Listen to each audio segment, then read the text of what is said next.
All right, finishing off this example.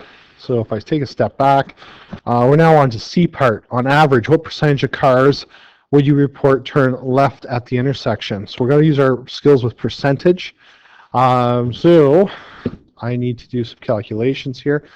So we know that on average, we got 395. We're looking for each week to week. So go into a fresh piece of paper.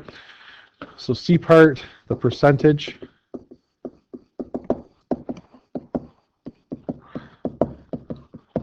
Each week. So we got week 1, week 2, week 3, and week 4. And I need to grab the numbers quickly here. And so now that I have those numbers, I'm going to talk about percentage. Remember, you're doing it as a fraction multiplied by 100. So week 1, we have 110 out of 395. So number of people turning left. Okay, multiplied by 100 to get into a percentage. The second week, 65 out of the 281. Multiplied by 100. Third week is 131 over 484 times 100, and finally 97 out of 386, multiplied by 100 to make it a percentage. So just using your skills of percent from previous lessons, we do 110 divided by 395, multiplied by 100, and I get 27.8%. I'm going to pause it for a second so you don't have to watch me do this, and then we're going to talk about the results. All right, so all the calculations are made.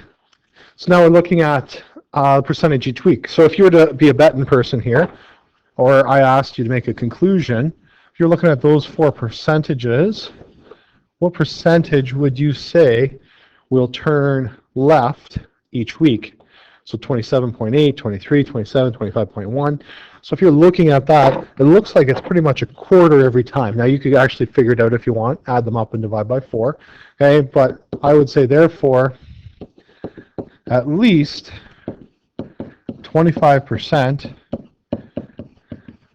turn left each week.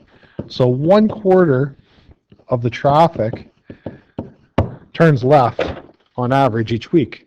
Okay, so we now have a number. So I'm going to go back to the C part. So D part. D says, what happens if 400 and 600 cars appear each week? Well, using our percentages again, so D part. So we'll put 400 cars here. Over here we'll have 600 cars. So we want to find 25% of 400. So 0.25 times 400 would equal 100 cars. So therefore, we predict 100 cars turn left.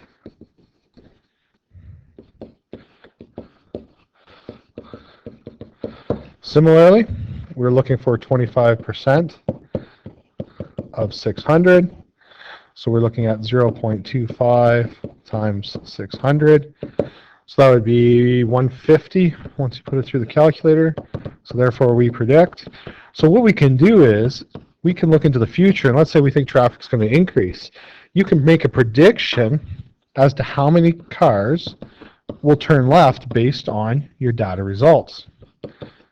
All right. So that's what statistics are used for. So if we said, well, in the future, if we get 1,000 cars a week, we could say there's going to be 250 cars turning left here. It's getting ridiculous. So we're allowed to make those predictions based on our data. So if anyone ever asked, how can you base that? Well, you've done the data collection. So here's the data collection. All right. And it supports your prediction.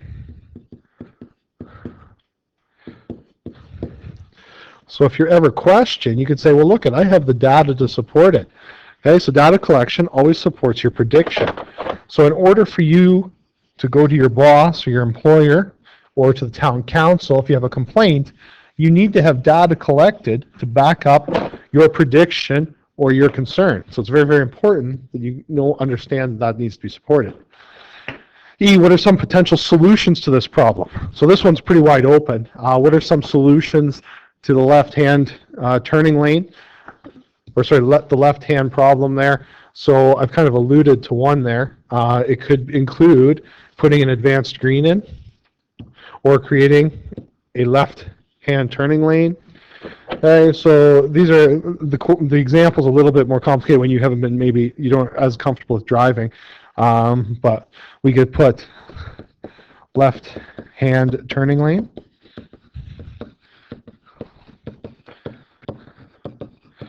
Okay, or an advanced green. As some of the options. Now, when you do your data analysis, you're going to be picking something that you're comfortable with, so you're going to be able to draw some conclusions, or it's going to be you're going to be more familiar with the topic anyway to make those similar conclusions. So, anyhow, that sums up unit number 2 with statistics. If you have any questions, please make sure you ask them.